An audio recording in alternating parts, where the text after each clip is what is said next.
আসসালামু আলাইকুম প্রিয় দর্শক, আজকের ভিডিওতে আমরা আলোচনা করব পানি পান করার 9টি সুন্নাত নিয়ে।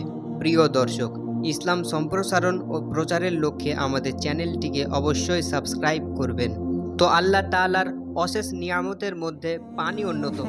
পানিকে আরবি ভাষায় মাউন এবং ফার্সিতে আব বলা হয়। পানি ছাড়া বেঁচে থাকা যায় না, তাই এই নিয়ামতের শুকরিয়া আদায় করা উচিত। আল্লাহ তাআলা পবিত্র কুরআনে বলেন, তোমরা যে পানি পান করো সে সম্পর্কে তোমরা চিন্তা করেছ?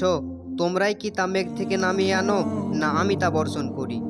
আমি ইচ্ছে করলে তা নবরক্ত করে দিতে পারি। তবুও কেন তোমরা কৃতজ্ঞতা প্রকাশ করো না? বিশুদ্ধ, পরিমিত ও নিয়ম মেনে পানি পানের স্বাস্থ্যগত অনেক উপকার রয়েছে। এ ব্যাপারে মহানবী সাল্লাল্লাহু আলাইহি ওয়াসাল্লাম তার উম্মতদের সুস্পষ্ট নির্দেশনা দিয়েছেন। এখন আমরা সেগুলোই বর্ণনা করব। তো চলুন শুরু করি। নাম্বার 1, উটের ন্যায় এক নিঃশ্বাসে পানি পান করো না, বরং 2 বা 3 নিঃশ্বাসে পানি পান করো। নাম্বার 2, পানি পান করার পূর্বে বিসমিল্লাহ বলুন। নাম্বার 3, নবী করিম সাল্লাল্লাহু আলাইহি ওয়াসাল্লাম পানি পান করার পাত্রে শ্বাস নেওয়া কিংবা তার মধ্যে ফুঁক দেওয়া নিষেধ করেছেন।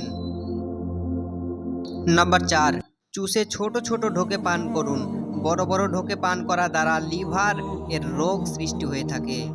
নাম্বার 5, পানি 3 নিঃশ্বাসে পান করুন।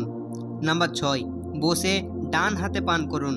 নাম্বার 7, লোটা ইত্যাদি দ্বারা উজু করলে অবশিষ্ট পানি পান করা 70টি রোগের শিফা। সুবহানাল্লাহ, কেননা এটা আবে জামজাম শরীফের সাদৃশ্য রাখে।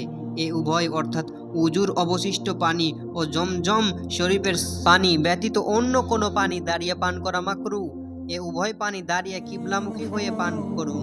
নাম্বার 8, পানি পান করার পূর্বে দেখে নিন পানিতে কোনো ক্ষতিকর জিনিস তো নেই। নাম্বার 9, পানি পান করার পর আলহামদুলিল্লাহ বলুন। আজকের ভিডিও এই পর্যন্তই।